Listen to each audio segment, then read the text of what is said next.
High, আগের দিন যে পমফ্রেট মাছটা বাজার থেকে নিয়ে এসেছিলাম, ভাবলাম সেটাই আজকে করি। এই কাঁপুনি শীতে না আর কিচ্ছু করতে ইচ্ছা করছে না। যাই হোক, খেতে তো হবে, পেট তো মানবে না কোনো শীত। তো ভাবলাম আজকে পমফ্রেট মাছটাই করি। তো দেখো মাছের প্রিপারেশনটা আমি কিভাবে করছি, যেভাবে আমি করি আমি সেভাবেই দেখাচ্ছি। মশলাগুলোকে সবটা একটা পাত্রে নিয়ে নিয়েছি যাতে কোনো ভুল না হয়। একটু হলুদ গুঁড়ো, গোলমরিচ গুঁড়ো, একটু গরম মশলা গুঁড়ো আর নুন আর লঙ্কা গুঁড়ো।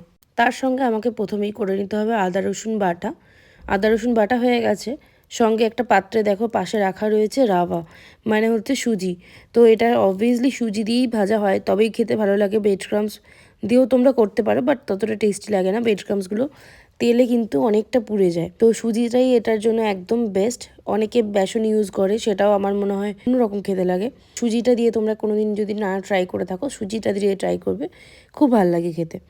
প্রথমে কিন্তু মাছটাকে ম্যারিনেট করে নিতে হবে। আদা রসুন বাটাটাকে একদম মাখিয়ে, নুন লঙ্কা গুঁড়োর সঙ্গে একদম মাখিয়ে, তার সঙ্গে একটুখানি লেবু মাখিয়ে ম্যারিনেটটা তৈরি করে একদম মাছের উপরে লাগিয়ে দিতে হবে। তারপর মাছটা তেলে গরম উবুজ্বলন্ত তেলে কিন্তু মাছটা ছেড়ে দেবো।